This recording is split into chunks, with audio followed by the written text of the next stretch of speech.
The preferences in Cinema 4D allow you to customize the application to change a variety of properties. Everything from the color of the interface to how objects are imported and exported can be controlled here. Now, the Preferences screen is one of the deepest in the whole application, and for the sake of time, rather than walk through everything, I'm going to cover just the ones I think are most important for everyday use.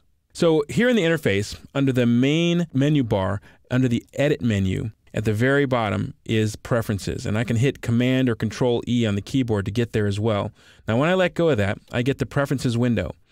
Now, it's divided into two sections. On the left-hand side, we have the categories of preferences. On the right-hand side, we'll have the contents of those categories. So right now, I'm on the interface category. You see it's highlighted gold here, and I can change things about my interface here. I only have the English language installed, but you can work in a wide variety of languages inside the interface. The scheme allows me to change the color of the interface. Right now it's defaulted to the dark interface, which I actually prefer, but I'll show you what the light one looks like. I'll click on the pull down here and go to light, and you can see it switched the color of the menus and palettes. I don't like this layout. It's a little bit hard on the eye, especially when you're going to be looking at the application for a long amount of time. So I'm going to switch this back to dark.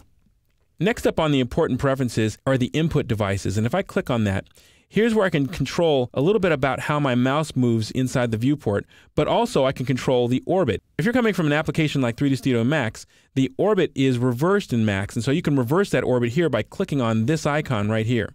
And that will make the behavior a little bit more comfortable for you, depending on what you're used to. Now I'm going to leave mine alone because I like the way Cinema 4D orbits just as it is. Now the Files options allow us to control where Cinema 4D looks for textures. Now, by default, Cinema 4D looks in some very specific places. If you're working on a network or working with other artists in the studio, you can all share assets from a single location and input that location here in the Texture Paths field. Also in here is the autosave option, and you can activate that autosave and tell it where to save the files to. By default, it will save it to the project directory. Now, I normally leave autosave off. That's because I'm a very habitual saver. I actually have my hand over the Command and S keys at all times when I'm working, just out of lots of years of getting burned by not saving. So I normally leave autosave off, but feel free to turn it on if you want to. So I'm just going to turn that off right now. Next up are the units, and the units in 3D space really are arbitrary. A cube can be 200 units on a side, but those units can be miles or they could be millimeters. It really doesn't matter. It's all about your perception of the scene. And so, for example, if you're an architect, you may want to work in real-world values so that you're working in feet or inches or millimeters or centimeters. It's really all up to you. I normally leave it alone. I don't even pay attention to what those values are, unless, of course, I am going to be passing something off to someone I know cares about it. Most of the time, I just ignore it and leave them on the default value of centimeters. The animation unit defaults to frames, but you can also change it to seconds or simply timecode. I always work in frames, and so I leave this value alone. You can also decide what sort of color picker you'd like to use. Cinema 4D by default works in RGB values. It does not work in CMYK at all, so it works in either RGB or HSV, and you can change that value here. I normally work in RGB. I'll leave that alone. You can also decide what sort of color picker you want to use. The Cinema 4D color picker is on by default, but you can use the system color picker if you want to. Next up are the import-export options, and when I click on that, you see I get nothing on the right-hand side here.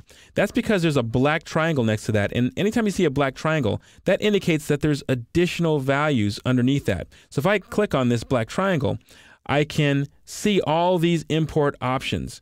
And Cinema 4D is a very friendly application, and it works really well with other apps. And so there's a wide variety of options that you can choose from here. For example, if you need to send something to a Maya artist, you can save it out in an FBX file format that is very friendly with how Maya works.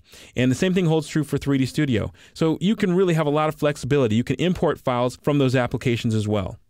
The Preferences window can be daunting, but the most important rule is don't change anything unless you understand what it does. And if you do change something, make a very careful note of what the original value was so you can always get back to it.